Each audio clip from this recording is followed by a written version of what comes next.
The universe, in all its infinite complexity, operates on principles that even the most advanced civilizations struggle to fully comprehend. Physics, mathematics, the fundamental constants that govern matter and energy, these are the threads from which reality is woven. But reality, as the Robinson family had learned through bitter, exhausting experience, was not always cooperative. They had been lost before. Lost in the cold between stars, lost in alien atmospheres, lost in the labyrinthine corridors of planets that had no names in any human catalog.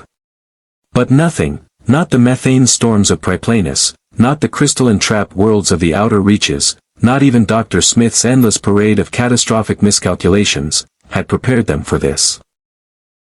If you want to see more crossover stories like this one, hit that subscribe button and drop a character or ship you'd love to see in the comments below. Now let's get lost one more time, in a galaxy far, far away. The Jupiter 2 had been running for 11 hours on auxiliary power when the rift opened.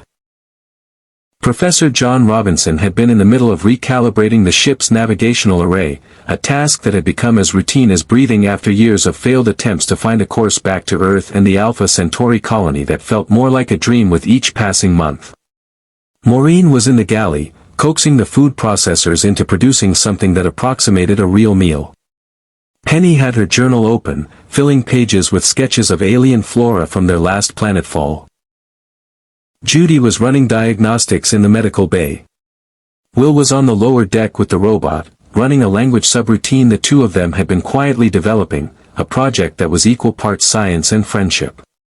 Dr. Zachary Smith was, as usual, doing something he shouldn't have been doing. I was merely making certain the environmental controls were properly calibrated, he announced to no one in particular. His hands retreating from a panel they had no business being near. The robot swiveled toward him with the slow, deliberate rotation of a machine that had learned suspicion through long experience. Warning. Dr. Smith has interfaced with the dimensional drive relay. Probability of catastrophic malfunction, 73%. Oh, do be quiet, you oversized tin can. The rift opened 40 seconds later. It didn't announce itself with grace. There was no gradual shimmer, no polite warning from the sensors.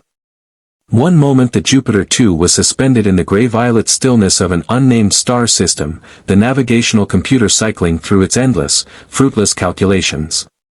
The next, the ship lurched sideways against physics itself, a sound like tearing metal that wasn't metal at all, a vibration that passed through hull plating and human bone with equal indifference. The stars on the viewport didn't simply move. They smeared, elongated, collapsed into a tunnel of screaming light, and then snapped back into a configuration that was entirely, unmistakably wrong. John Robinson grabbed the console with both hands. Every alarm on the bridge fired simultaneously. What happened? Maureen's voice came sharp over the intercom, the practiced calm of a woman who had learned to ask questions first and panic later. I don't know yet. John's fingers were already flying across the sensor array. Robot, full diagnostic. Everything. Now. Complying. Dimensional drive status, offline. Hull integrity, 81%. Life support, nominal. Navigation, recalibrating. A pause that felt longer than it was. Professor Robinson. Stellar cartography does not recognize this star system. Cross-referencing with all known databases. Another pause. No matches found. John straightened slowly. Through the viewport, the stars were arranged in patterns he didn't recognize. That alone wasn't unusual, they'd been lost long enough that unfamiliar skies had become the norm. But something about this particular darkness felt different. Heavier. The light from the nearby star had a quality he couldn't immediately name. Dad. Will's voice came from the ladder hatch, the boy's face pale but composed in a way that had always made John quietly proud. The robot says we crossed something. Not just space. Something else. I know. It was Dr. Smith, wasn't it? From the corner of the bridge, the doctor in question had assumed his favored posture of plausible innocence. Shoulders slightly raised, hands clasped, expression hovering somewhere between wounded dignity and preemptive apology. I wanted on record that whatever occurred was entirely the result of a pre-existing mechanical fault that I merely. Later, Smith. John turned back to the viewport. Right now I need to figure out where we. The sensor board screamed. Not a malfunction tone. A proximity alert. Multiple contacts, moving fast, on an intercept trajectory from the system's far orbital plane. The signatures were unlike anything in their database, massive, angular, radiating energy on frequencies that Jupiter 2's instruments could barely parse. And behind the large contacts, smaller ones, swarming in tight formations with the focused, purposeful movement of things that had been designed to hunt. Professor Robinson, the robot said, and there was something in the modulation of its synthesized voice that approximated genuine alarm. I am detecting weapons systems achieving targeting lock on this vessel. John Robinson stared at the sensor readout for exactly 1 second. Battle stations, he said quietly. Everyone strap in. In a galaxy that had never heard of Earth, of Alpha Centauri, of a silver disc-shaped ship and the desperate, fractured family that called it home, the Jupiter 2 had just made its first impression. And somewhere on the bridge of a vast gray warship shaped like an arrowhead of pure imperial authority, an officer in a crisp white uniform was already reaching for his communications panel. The Imperial Star Destroyer Relentless had been on a routine patrol sweep of the outer rim when its sensors picked up the anomaly. Lieutenant Commander Voss Terran had seen plenty of strange things in his 3 years of service to the Empire, smuggler modifications, alien vessel configurations that defied standard classification, even the occasional pirate retrofitting old Clone Wars-era hardware into something barely spaceworthy.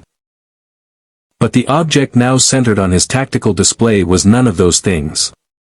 It was roughly circular, metallic, and broadcasting on frequencies that the Relentless' entire sensor array could not categorize. More troubling still, it had appeared from nowhere.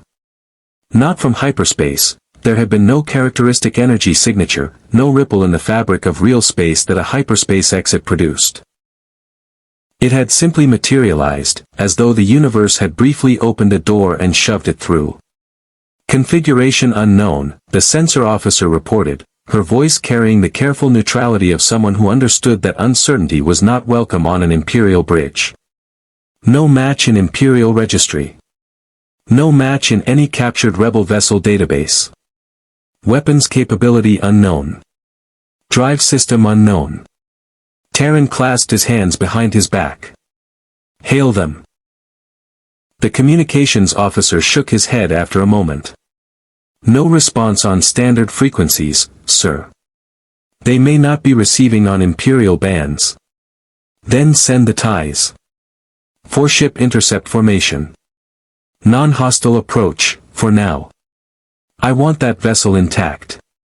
On the Jupiter 2, the approaching fighters were visible now through the viewport. Small, twin-paneled, shrieking through the vacuum on drives that produced a sound the ship's exterior microphones picked up as something between a howl and a scream. They were unlike any fighter design John had encountered. Elegant in a brutal, functional way. Built for speed and aggression, not exploration. Those are weapons ports, Judy said from her station, her medical training temporarily set aside as she read the sensor display over her father's shoulder. Whatever those things are, they are absolutely armed. Confirmed, the robot said. 4 vessels. Energy weapons capable of significant hull damage. Current trajectory suggests intercept, not immediate attack. They want to look at us first, John said. Same thing we'd do. Speak for yourself, Smith murmured from the rear of the bridge, where he had stationed himself with the practiced instinct of a man who preferred to be close to the exit. I would prefer to be nowhere near this situation at all. Then you should have kept your hands off the drive relay, Maureen said, her voice carrying the particular temperature of a woman who had reached the outer boundary of patience and was now operating somewhere beyond it. John keyed the ship's exterior transmitter and tried every frequency the Jupiter 2's communication systems could produce, cycling through them in sequence: radio, microwave, subspace analogs, even the experimental tight beam array that Professor Cartwright back at Alpha Centauri had insisted they carry despite its weight penalty.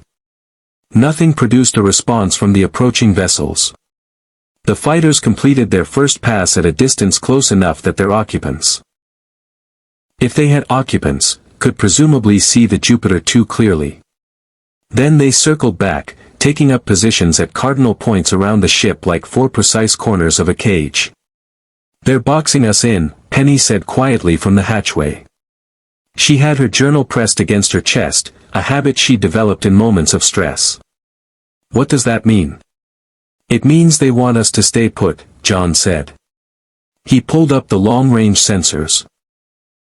The massive vessels that had first triggered the proximity alert were now close enough to resolve into something approaching detail, 2 of them, enormous, shaped like flattened triangles bristling with what could only be weapons emplacements.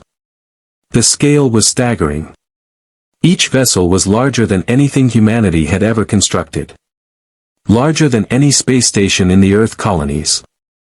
Larger, possibly, than some of the smaller inhabited asteroids they'd sheltered on during their years of wandering. "Robot," Will said carefully, standing beside his mechanical companion with the quiet steadiness that had always distinguished him from other children his age, "can you figure out what they're saying? Even if we can't talk to them yet?"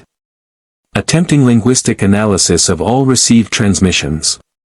Preliminary assessment. The language structure is entirely unlike any recorded human or known alien language in my database.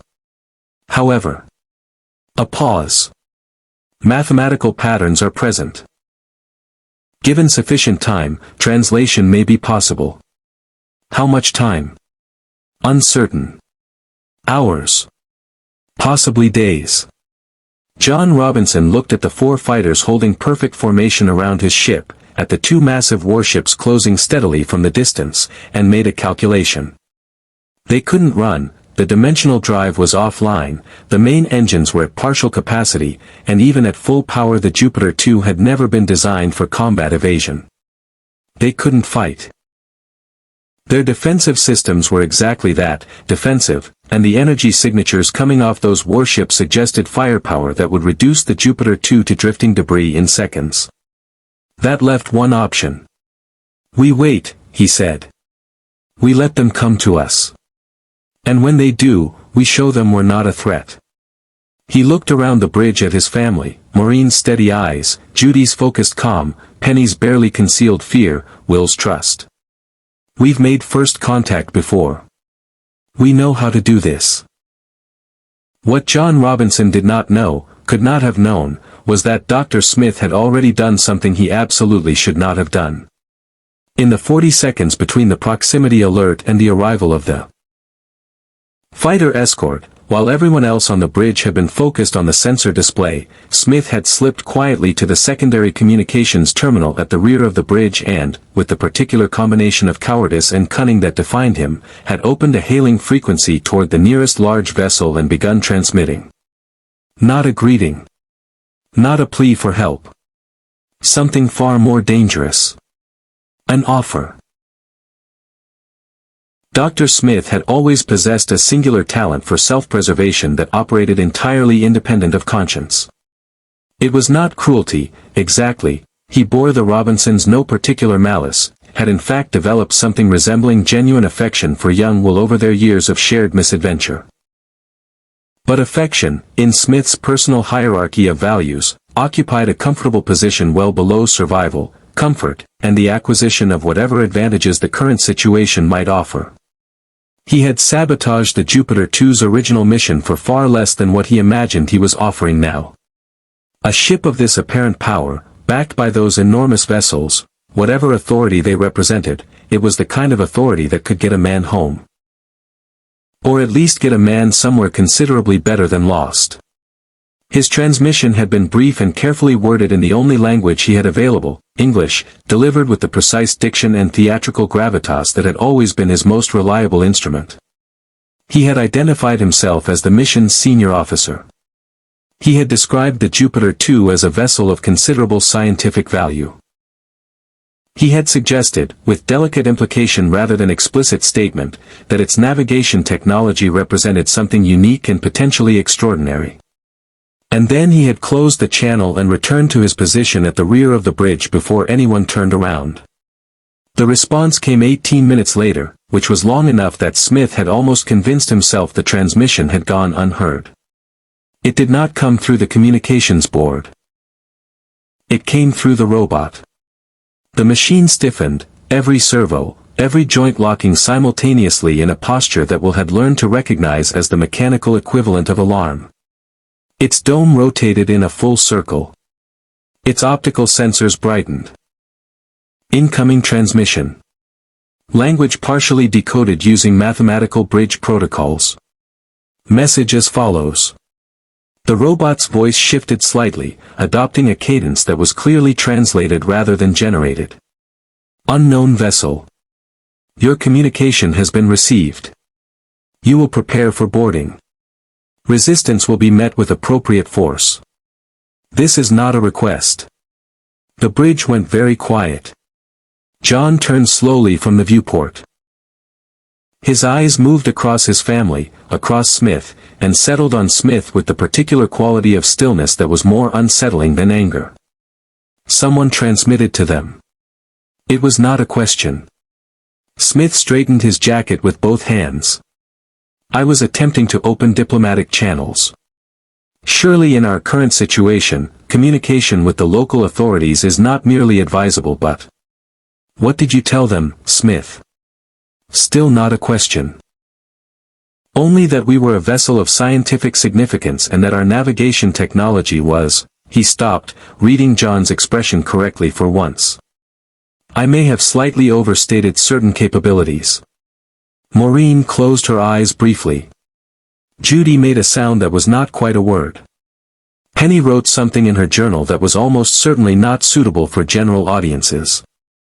Will looked at the robot with the expression of a boy calculating odds. Can we run? Will asked quietly. Main drive at 62% capacity. Dimensional drive offline. For fighter craft maintaining intercept positions. Probability of successful evasion, 11%. What about the other 89%? Destruction. John was already at the helm. His hands moved across the controls with the practiced efficiency of a man who had spent years making the best of bad situations. We're not running and we're not fighting. Robot, can you establish two-way communication with that ship? Translation matrix now at 40% functionality. Basic communication possible. Then tell them we understand. Tell them we'll cooperate with a boarding party. Tell them we're not armed. He paused. And tell them we're explorers. Lost. Looking for a way home. Complying. The response from the Star Destroyer came in 3 minutes, faster this time, as though someone on that vast gray vessel had decided the situation warranted personal attention. The fighter formation tightened. A secondary craft detached from the underside of the nearer Star Destroyer, larger than the fighters, moving toward the Jupiter 2 with the unhurried confidence of something that knew it held every advantage. A shuttle. Carrying soldiers. They came aboard through the Jupiter 2's docking hatch with the efficiency of men who performed boarding actions regularly and found nothing remarkable in them. 8 figures in white armor that covered them head to toe, carrying weapons that hummed with contained energy, moving in practiced formation through the lower deck with their weapons raised and their visored faces revealing nothing. Behind them came 2 men in gray uniforms, one holding a data device, the other, older, sharper-eyed, with the bearing of someone accustomed to being obeyed. Surveying the Jupiter 2's interior with an expression that mixed contempt and calculation in roughly equal measure. Lieutenant Commander Terran had decided this was worth his personal attention. He studied the food processors. The sleeping quarters. The scientific equipment that lined the research bay walls. The robot, which he regarded for a long moment with something approaching genuine uncertainty before moving on. When he reached the bridge and found the Robinson family arranged in a loose group, John standing slightly forward, Maureen at his shoulder, the children behind them, Smith conspicuously positioned at a slight distance from the family unit as though establishing plausible separation, he stopped and looked at them with the practiced assessment of an Imperial officer cataloging variables. "You are human," he said. The robot translated, haltingly but adequately. "From where?" "Earth," John said. "In a galaxy a very long way from here. We're colonists. We got lost." He kept his voice level, his posture non-threatening, his eyes meeting Terran's directly in the way he'd learned was universally important across species, direct enough to signal confidence, open enough to signal honesty. "We mean no harm to anyone. We're trying to get home." Terran looked at him for a long moment. Then he looked at the robot. Then he looked at the dimensional drive housing visible through the engineering bay hatchway, the component that Smith's transmission had specifically highlighted. "Your navigation technology," he said carefully. "Show me." And in the corner of the bridge, Dr. Smith allowed himself the smallest, most carefully concealed smile. Things, he felt, were proceeding adequately. The rebel cell operating out of the Kestos minor system had no official name, no formal rank structure, and approximately 14 functioning starfighters between them. What they did have was an exceptionally good sensor operator named Kale Dross, a Duros with 3 decades of experience reading Imperial patrol patterns, who had been watching the Relentless through a long-range relay beacon when the Jupiter 2 materialized out of nowhere and proceeded to make every wrong decision available to it in rapid succession. Dross had watched the TIE intercept.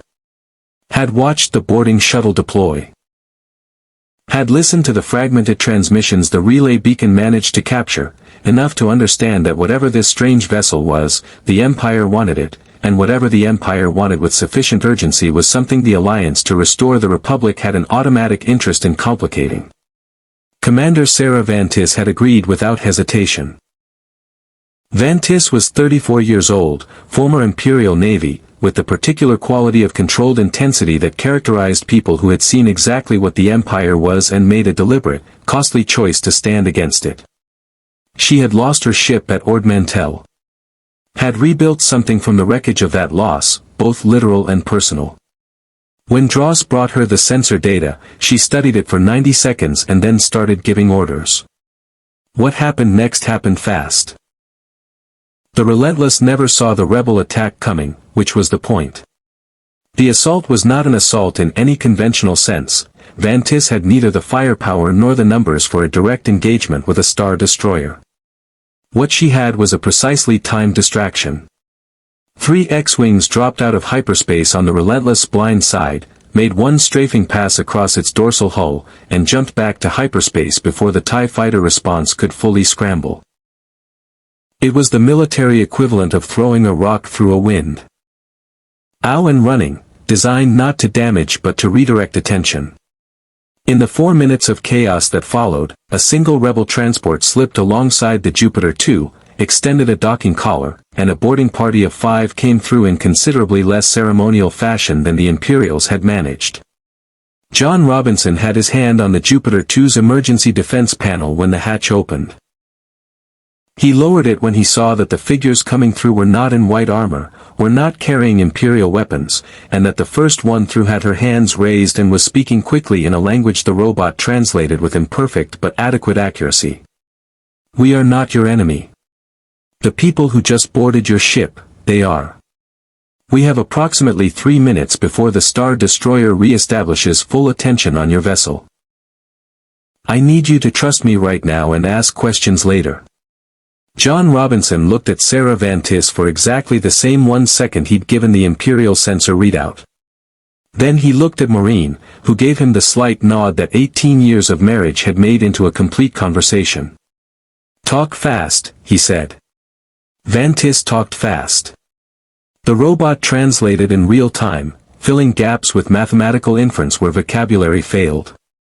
The picture that emerged was not complete. There wasn't time for complete, but its outlines were clear enough. A galactic empire. An occupied galaxy. A rebellion fighting to restore something that had been taken by force. The Jupiter 2's dimensional drive, which Smith had so helpfully advertised, represented to Imperial engineers the possibility of deploying forces anywhere without hyperspace routes, bypassing every choke point, every defensive perimeter the rebellion had spent years establishing. They can't have it, Vantis said flatly. They don't understand how it works, John replied. Frankly, after what just happened, neither do I. It doesn't matter. Imperial engineers are very good at understanding things they didn't build. She looked at the drive housing through the engineering bay hatch. How long to get it operational? It's not a weapon, John said. There was a quiet firmness in his voice that had nothing to do with volume. I'm not interested in what it can do to someone else's defensive perimeter. My family uses that drive to try to get home. That's all. Vantis studied him. Beside her, a young human pilot. Barely older than Judy, with a patched flight jacket and the kind of eyes that had seen more than they should have at that age, was looking at the Robinson family with open curiosity. His gaze had found Will, who was standing beside the robot with the particular composure of a boy who had learned that staying calm in emergencies was more useful than almost anything else. Your ship appeared from nowhere, the young pilot said to Will, in translated fragments that the robot smoothed into something approaching conversation. From another dimension? Another galaxy, we think, Will said. Maybe another universe. We're not entirely sure. The pilot absorbed this with the adaptability of someone for whom the universe had already demonstrated it was considerably stranger than expected. Where are you trying to get to? Earth. Or Alpha Centauri? Will paused. We've been trying for a long time. Something shifted in the young pilot's expression, not pity, exactly. Recognition. The particular recognition of someone who also knew what it felt like to be very far from home with no clear path back. He extended a hand in a gesture that needed no translation. Tam Relos. I can get us to a base where your ship can be repaired. After that, he glanced at Vantis, we figure out the rest. What nobody on the Jupiter 2 noticed in that moment, because everyone was focused on the rebels, on the question of trust, on the sound of the relentless re-establishing its sensor sweep, was that Dr. Smith had slipped away from the group entirely. He was in the secondary communications bay. He was composing a second transmission. And this one was considerably more detailed than the first. The rebel base on Kestos Minor was carved into the bones of a dead volcano, its tunnels lit by strips of cold blue light that gave everything the quality of existing slightly underwater. The Jupiter 2 sat in the main hangar bay looking profoundly out of place. A silver disk from another universe surrounded by battered X-wings, a YT-1300 freighter with mismatched hull panels, and various pieces of equipment that spoke eloquently of an organization perpetually operating on the wrong side of resource scarcity. Rebel technicians moved around the Jupiter 2 with the careful curiosity of people who had learned that unfamiliar technology could be either a gift or a trap, and that the difference was frequently discovered at the worst possible moment. Professor John Robinson stood in the center of the hangar watching them work and feeling, for the first time in a very long time, something that wasn't quite hope but was in the same neighborhood. The dimensional drive housing had been cracked during the transit, a hairline fracture in the containment matrix that explained both the uncontrolled nature of their arrival and the system's current offline status. With the right materials and approximately 72 hours of careful work, he believed it could be repaired. Whether a repaired drive would take them home, back to their own universe, or simply to another wrong destination entirely was a question he was deliberately not thinking about yet. Commander Vantis had given them quarters, food, and the temporary status of guests rather than prisoners, which John understood was a meaningful distinction in a resistance organization operating under constant imperial pressure. In return, she wanted a conversation. Several conversations, in fact, conducted in the base's small briefing room with a holographic star map casting blue light across a table that had clearly survived at least one serious firefight. The Empire will not stop looking for your vessel, she said. It wasn't an accusation. It was a fact being laid on the table for examination. Karen will have filed a full report. Whatever your Dr. Smith told them about your drive technology, and I'd very much like to know exactly what he told them, it will have reached someone considerably more senior than a lieutenant commander by now. John kept his expression neutral at the mention of Smith. I'll speak to him. Speaking to him may be insufficient. Vantis pulled up a holographic display, Imperial fleet movements, patrol routes, a web of military presence that covered this region of space with uncomfortable density. They will send more ships. Possibly a great deal more, depending on how highly they value what Smith offered them. The dimensional drive is not a weapon, John said again. He had said this 4 times now in various conversations and was developing the weary sense that he would be saying it many more times before anyone believed him. Everything is a weapon if you're willing to be creative, Vantis replied, without particular malice. That's not my opinion. That's Imperial doctrine. She studied him across the table.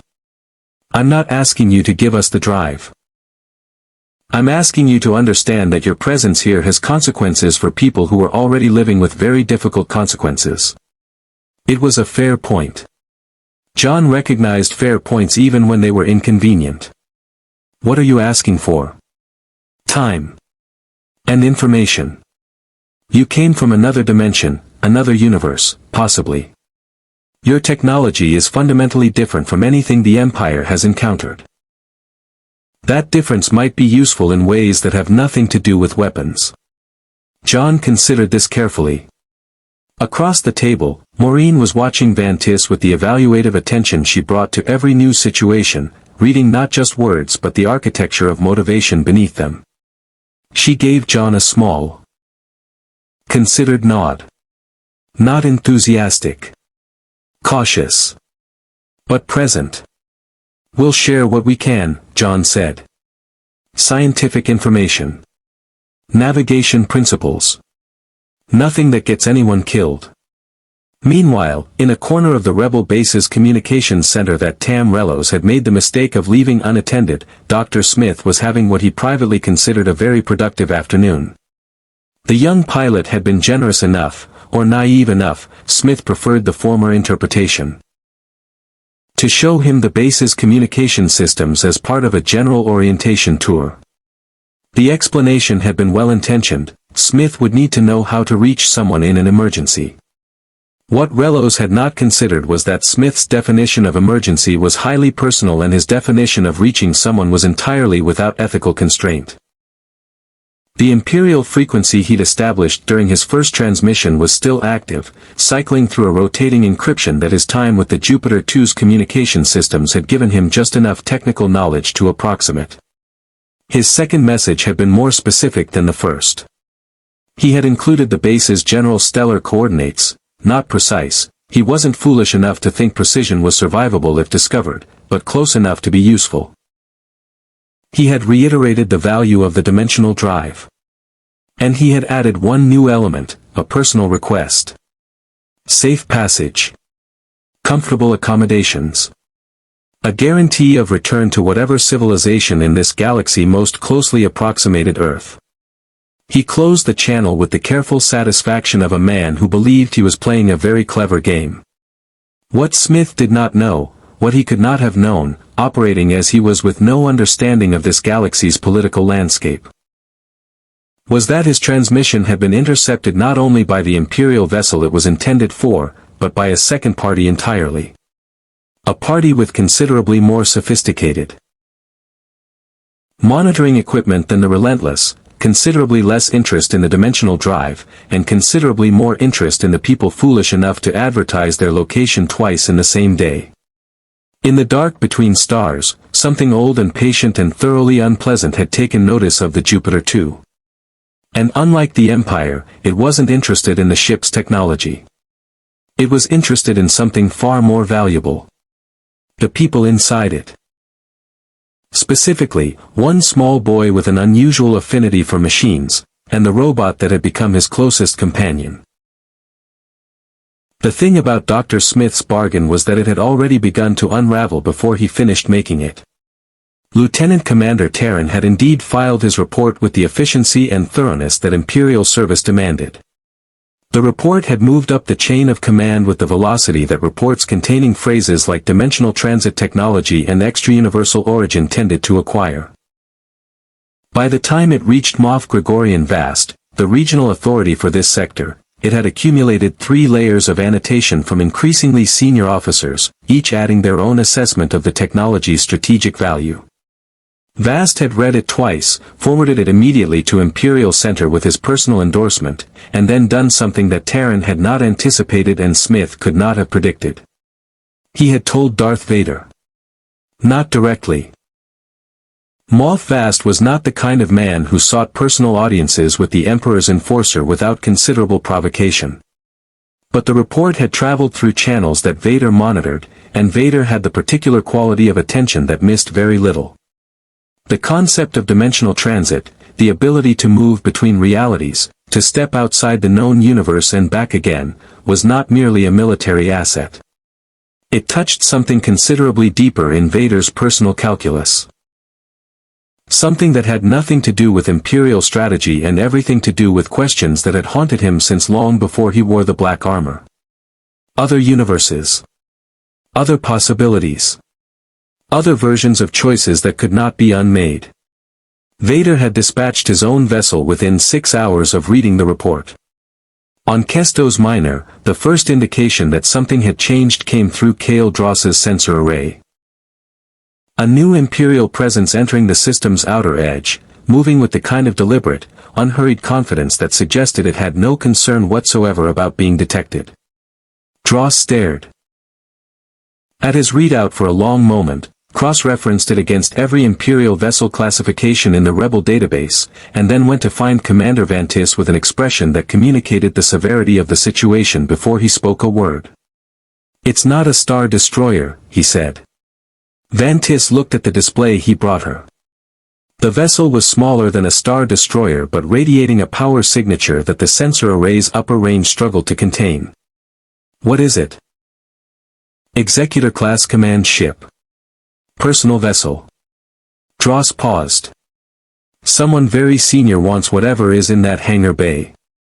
The briefing room where John Robinson was in the middle of a careful, measured conversation about the ethical parameters of scientific information sharing suddenly felt considerably less secure. Vantis was on her feet before Dross finished speaking, and John was right behind her, following the urgency in her movement with the instinct of a man who had learned to read the body language of people who knew their environment better than he did. "We need to move your ship," Vantis said without preamble. "The drive isn't repaired. It doesn't need to be operational. It needs to be somewhere other than here." She was already issuing orders through her communicator, the rebel base shifting around them from cautious activity to the particular focused energy of people preparing to leave quickly. "Whoever is coming, they are not coming for the drive alone." Terran's report would have included everything Smith transmitted. "They know this is a rebel installation." John stopped walking. "You're saying Smith's transmission gave them this location?" "Close enough to it." Vantis glanced at him sideways. "I did say speaking to him might be insufficient." Smith, when confronted in the communications center by John Robinson and the full weight of his disappointment, went through his customary sequence with practiced efficiency: denial, partial admission, reframing, wounded dignity. At his readout for a long moment, cross-referenced it against every Imperial vessel classification in the Rebel database, and then went to find Commander Vantis with an expression that communicated the severity of the situation before he spoke a word. "It's not a Star Destroyer," he said. Vantis looked at the display he brought her. The vessel was smaller than a Star Destroyer but radiating a power signature that the sensor array's upper range struggled to contain. "What is it?" "Executor-class command ship. Personal vessel." Dross paused. "Someone very senior wants whatever is in that hangar bay." The briefing room where John Robinson was in the middle of a careful, measured conversation about the ethical parameters of scientific information sharing suddenly felt considerably less secure.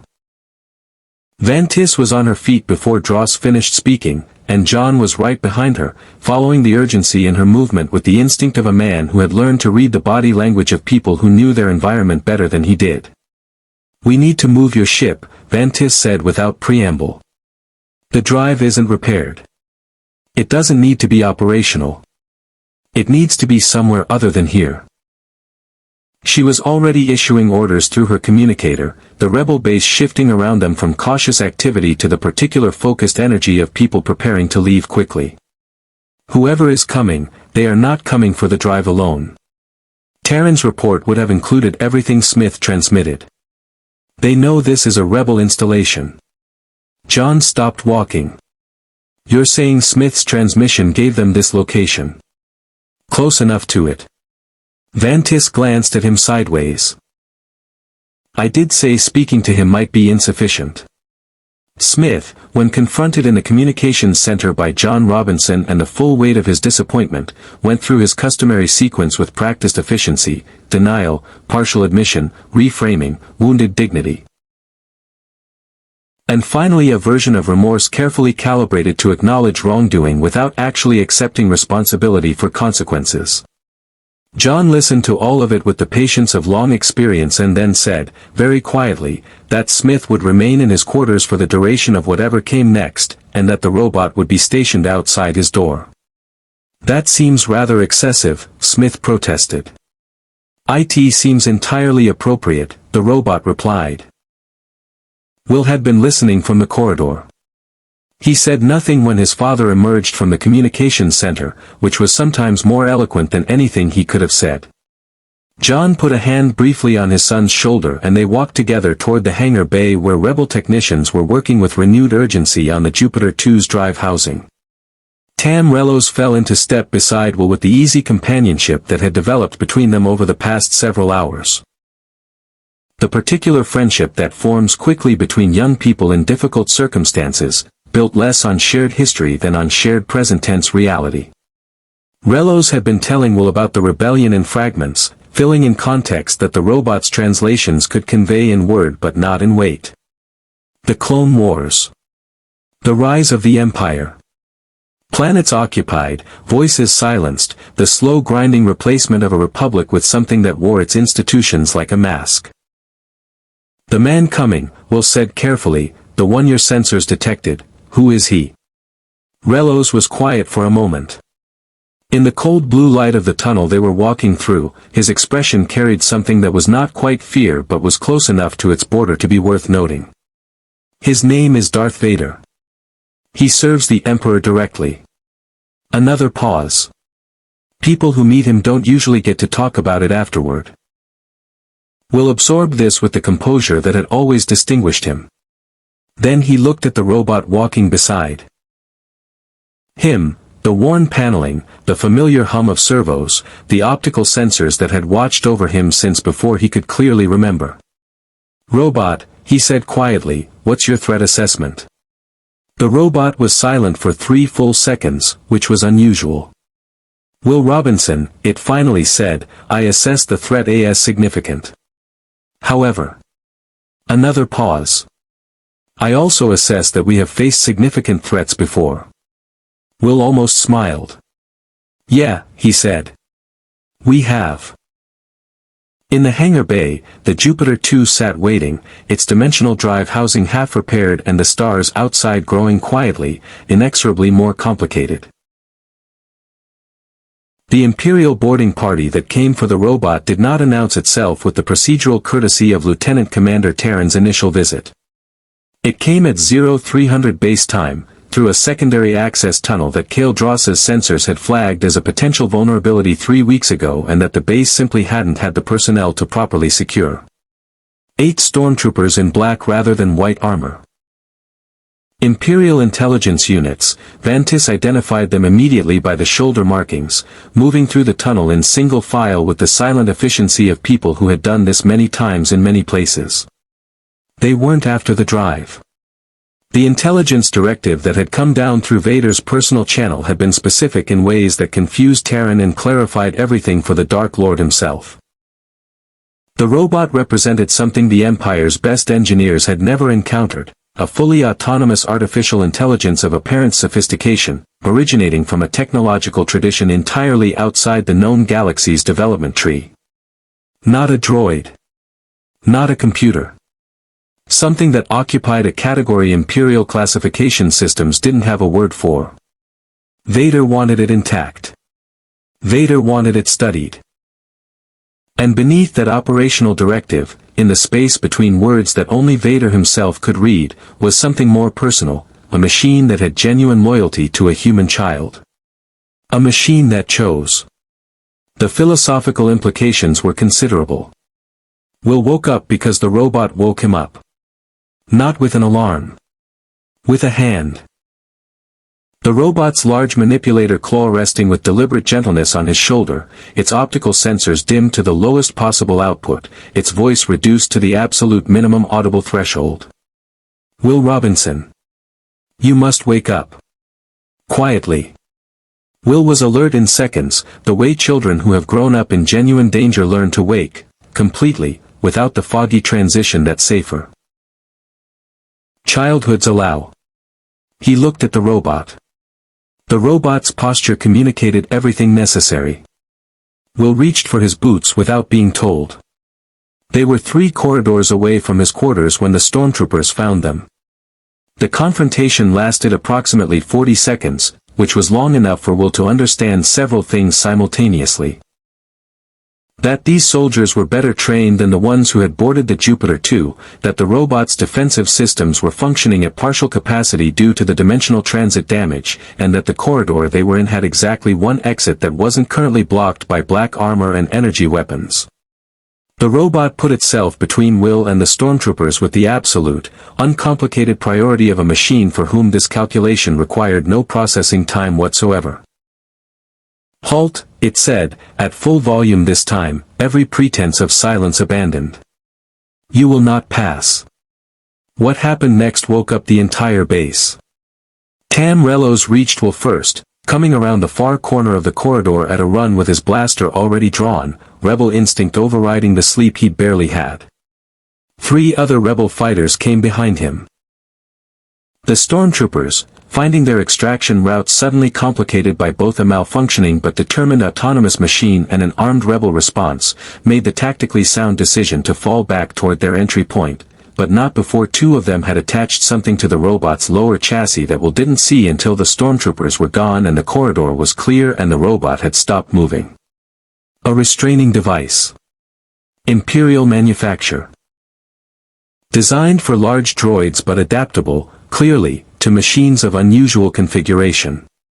The robot stood perfectly still in the corridor with its optical sensors at full brightness, its voice modulator cycling through attempts to speak, and Will could see in the stuttering irregularity of those attempts that the device was doing something to its systems, not shutting it down, not quite, but interfering with the complex web of autonomous decision-making processes that made the robot what it was rather than simply what it was built to be. Robot. Will's hands were already on the device, examining it with the focused technical attention that had been his particular gift since early childhood. I'm going to get it off. Stay with me. Will. The voice was fragmented, cycling. Will Robinson. A pause that lasted too long. I am experiencing difficulty. I know. Will's fingers found the device's primary coupling. I know. Just stay with me. Relos crouched beside him, adding his own hands to the examination. Around them the base had fully activated, lights, alarms, the sound of Vantissa's voice through the communication system coordinating a response to the breach. John Robinson arrived at a run from the direction of the Jupiter 2, took in the scene in a single comprehensive look, and knelt beside his son. Can you get it off? Yes, Will said, with the particular certainty of someone who is not certain but has decided that uncertainty is not useful right now. The coupling mechanism is Imperial standard. I've seen similar restraint technology on alien equipment we've encountered before. The principle is the same. Give me 4 minutes. John looked at the robot, at the stuttering optical sensors, the cycling voice modulator, the uncharacteristic stillness of a machine that was never still. Something moved across his face that was more than professional concern. "Take 3, he said. What nobody in the corridor was aware of yet was that the stormtroopers' retreat had been a tactical withdrawal rather than a defeat. They had reached their insertion point, transmitted a status report to the vessel above, and received new orders. The restraining device had been a secondary objective. The primary objective, the one that the withdrawal had bought time to accomplish, was already underway.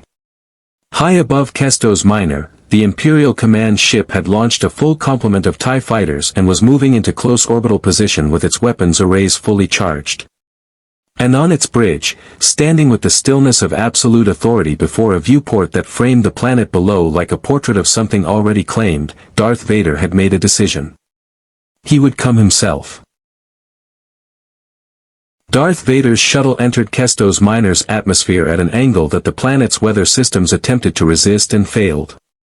Lightning tracked along the shuttle's hull as it descended through a storm front, the atmospheric disturbance seeming almost personal, as though the planet itself recognized the weight of what was arriving and registered its objection in the only language available to it.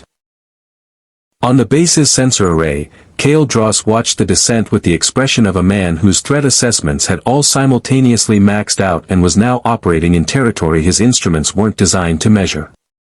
Commander Vantis had 40 minutes between the stormtrooper incursion and the shuttle's landing to make every decision available to her, and she made them with the compressed efficiency of someone who understood that 40 minutes was both inadequate and all she had. Evacuation protocols activated. Non-essential personnel moving toward the base's secondary exit tunnels.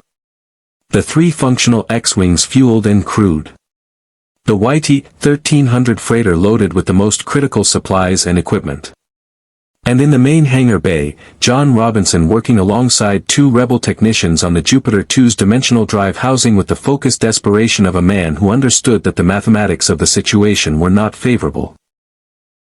"How long?" Vantis said, appearing at his shoulder. "The primary containment matrix is repaired," John said without looking up.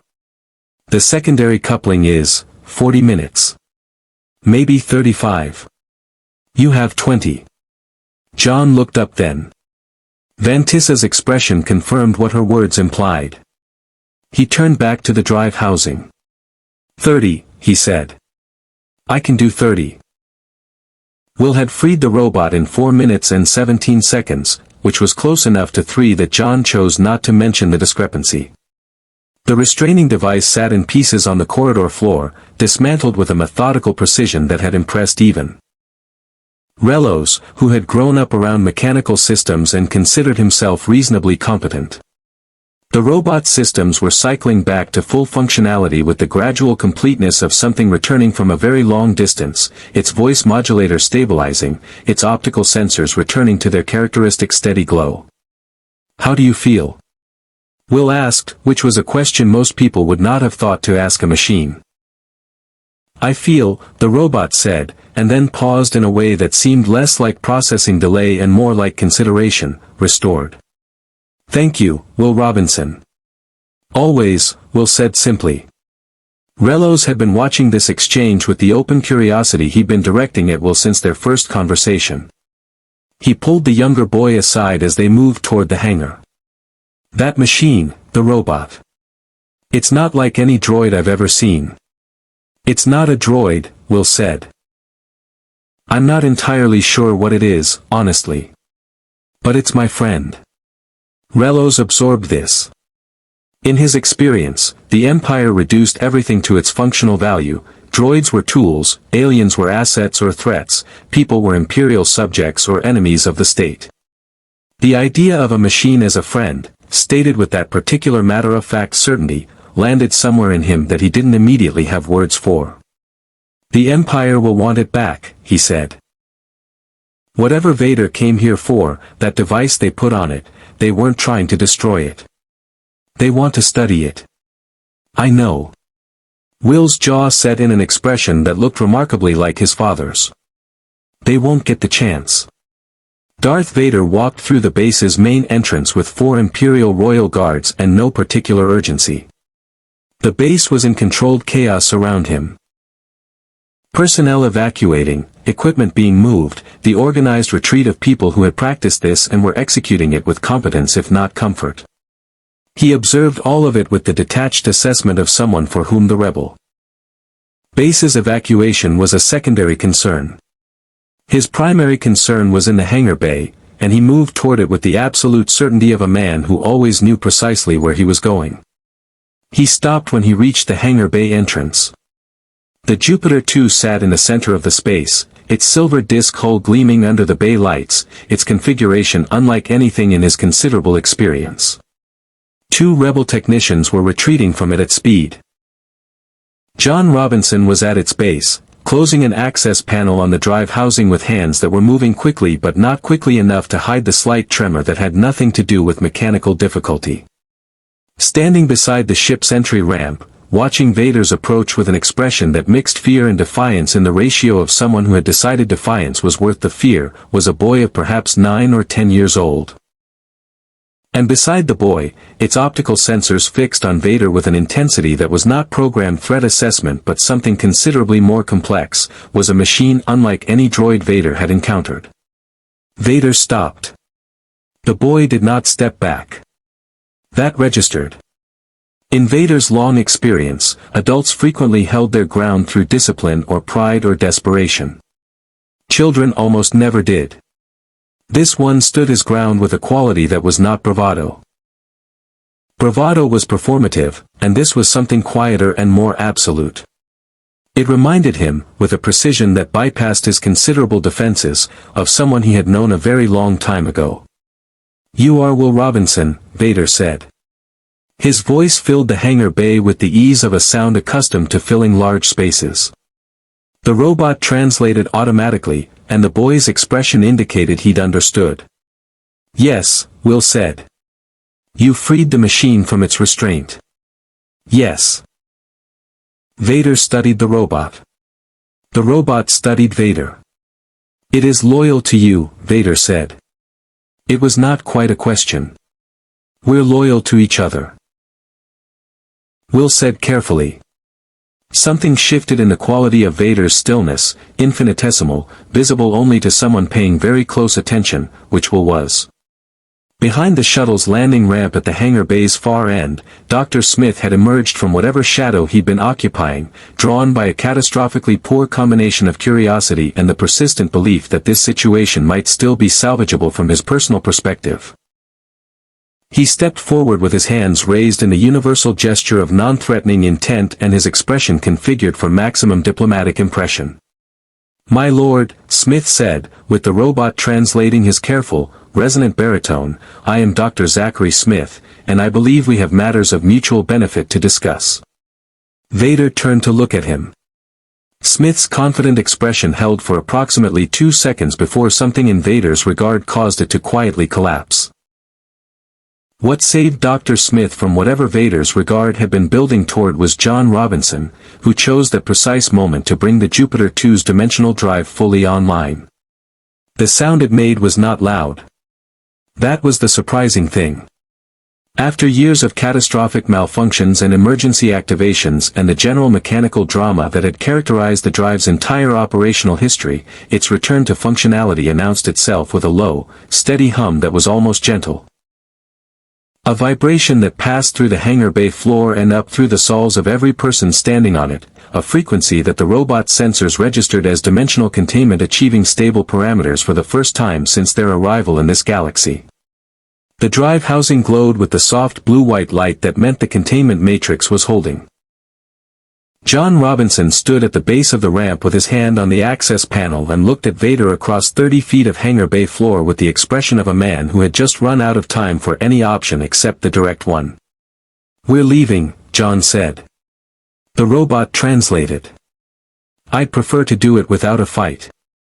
Vader regarded him with the unhurried attention of someone for whom 30 feet represented no meaningful barrier. "Your drive technology is of interest to the Empire." "I understand that." John kept his voice level. "It's not available. It belongs to my family and we need it to get home." He paused. "I don't know what your empire is or what it stands for. I've been here less than 2 days. But I know what it looks like when people with power want something that doesn't belong to them. I've seen it before. The answer is the same regardless of the galaxy. It was, by any objective measure, not the most tactically sophisticated speech ever delivered to one of the most dangerous individuals in the known galaxy. Maureen, listening from inside the Jupiter 2 where she had positioned herself at the helm controls, closed her eyes briefly. Judy, at the weapons console, checked the charge on the defensive systems for the third time. Penny, characteristically, was writing in her journal with the focused intensity of someone who understood that if they survived this, the record mattered. Vader was silent for a moment that stretched considerably longer than comfort allowed. "You are not affiliated with the rebellion," he said finally. Not a question, an assessment being confirmed aloud. "We're affiliated with each other," John said. "That's all." What happened in the next 90 seconds happened with the compressed, overlapping simultaneity of events that have been building pressure for a long time and release all at once. Commander Vantis, evacuating through the base's secondary tunnels with the last of her personnel, had left behind a parting gift.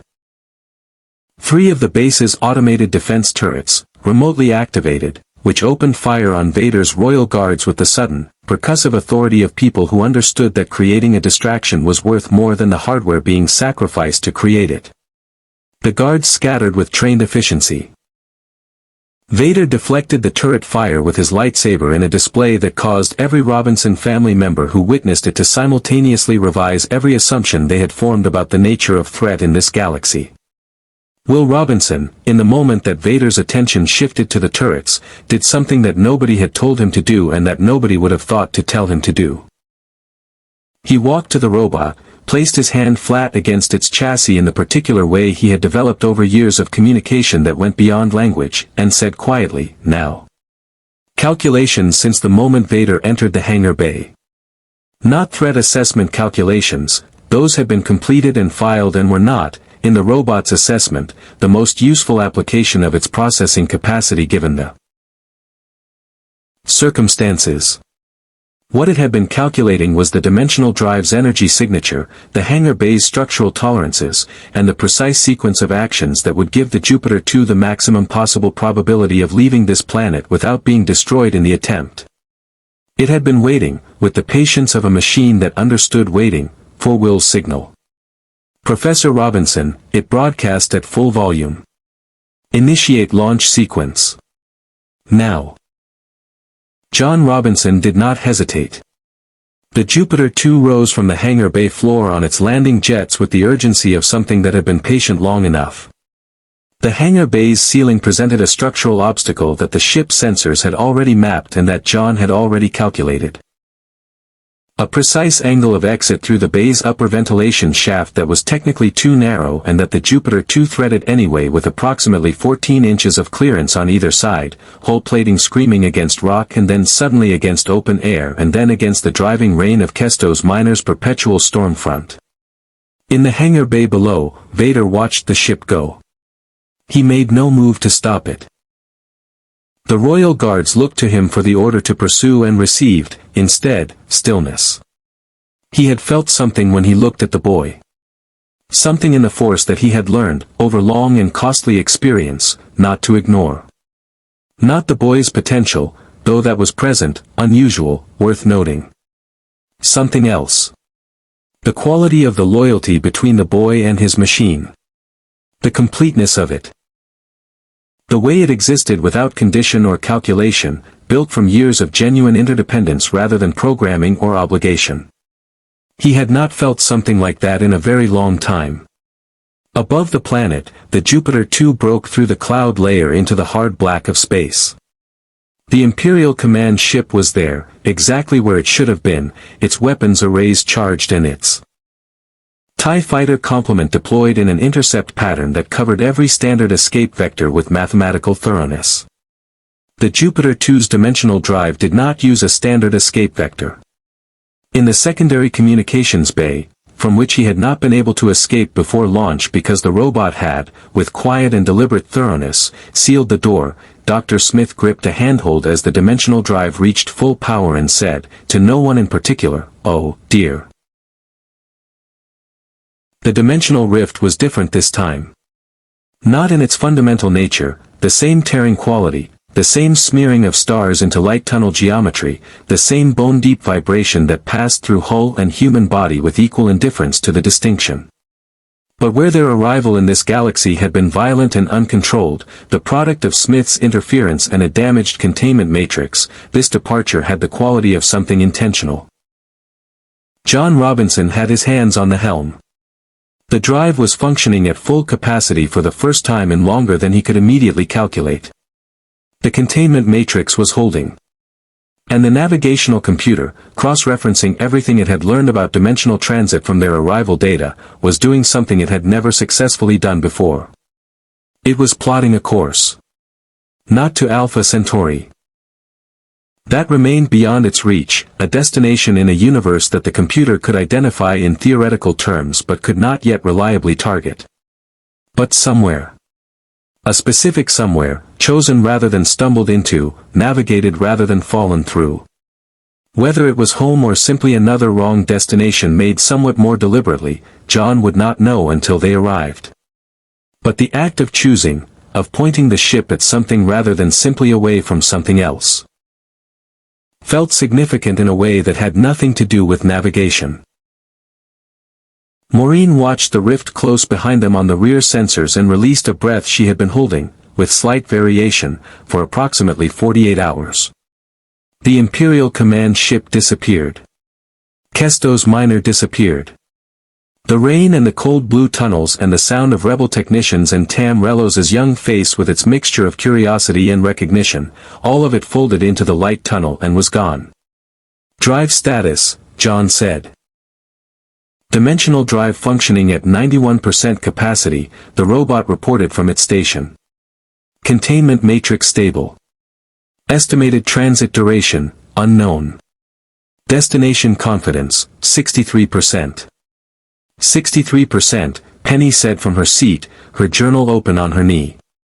That's the best we've ever had. It is, Maureen agreed.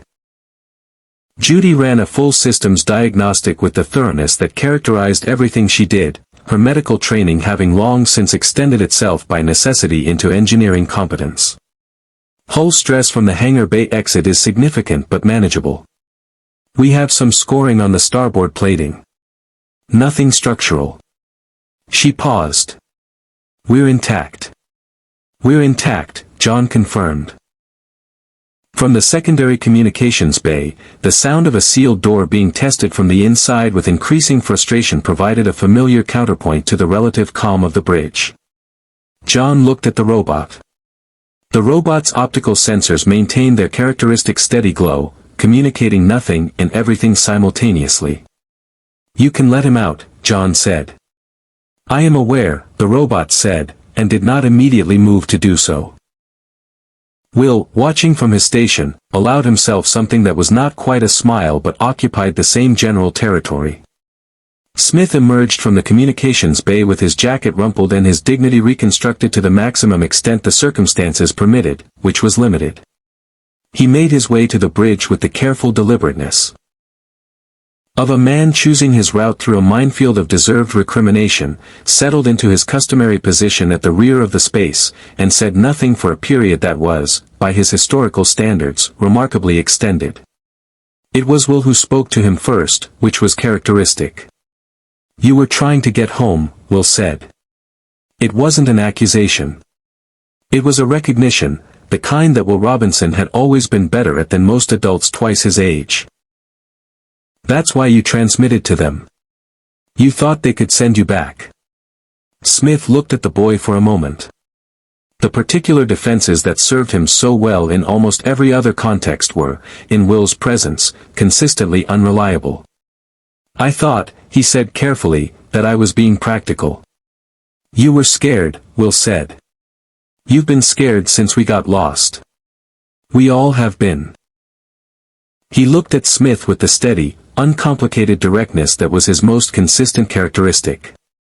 But we're going to get home, Dr. Smith. We're going to get home together. That's how it works. Smith opened his mouth. Closed it. Looked out the viewport at the light tunnel surrounding them. You have considerably more confidence in that outcome than the evidence warrants, my boy. 63%, Will said. That's better than we've ever had. Smith considered this for a longer moment than his usual relationship with optimism would have predicted. 63%, he repeated, almost to himself. Well. A pause. I suppose that is something. In the light tunnel, with the dimensional drive humming its steady new note and the navigational computer holding its course with unprecedented confidence, the Jupiter 2 traveled. John Robinson sat at the helm and thought about a planet in the rain and a resistance movement that had been fighting for something worth fighting for with whatever they had available, which was never enough and always sufficient. He thought about Tam Rellos, who had extended a hand across a language barrier and meant it. About Van Tis, who carried her losses without letting them define her limits.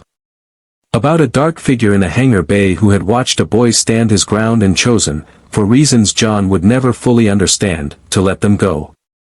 He thought about 63%. Maureen's hand found his on the console. He turned it over and held hers. Where do you think we're going? She asked. John looked at the light streaming past the viewport. Stars becoming something other than stars, distance becoming something other than distance, the universe performing its most fundamental operation, which was change. Somewhere, he said. Somewhere specific. He squeezed her hand. That's new. The robot stood at its station and watched over them all, the family it had been built to serve and had chosen, in every way that mattered, to love. Will Robinson sat beside it with his hand resting lightly against its chassis, the two of them keeping their particular companionable silence, the boy and his machine, lost together in the space between universes and headed, with 63% confidence, somewhere that might finally be home. The Jupiter 2 emerged from the dimensional rift into a star system that the navigational computer spent 11 seconds processing before producing a result that made Maureen Robinson press both hands over her mouth and John grip the helm with white knuckles. The stars were arranged in a pattern that matched, imperfectly, with the accumulated drift of years, but unmistakably, a configuration in their original charts. Not Alpha Centauri. Not Earth's solar system. But a waypoint. A known waypoint, catalogued before they were lost, existing in their universe rather than someone else's. The dimensional drive had not brought them home. But it had brought them back to the universe they belonged to, back to the coordinates of a reality where home was at least theoretically reachable rather than cosmologically impossible.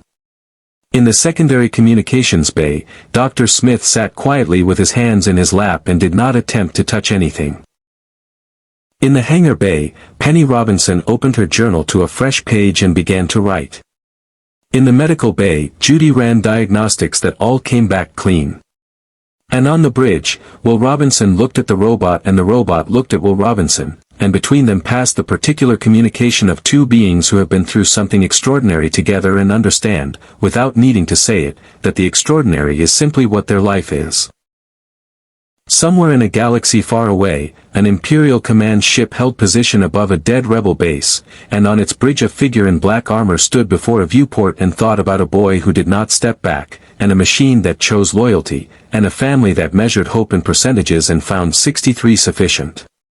The Jupiter 2 set a new course. Lost, still. But purposefully, navigably, 63% confidently lost. And in the Robinson family's particular experience, that was as close to found as anyone ever really got. Live long and prosper. More stories await.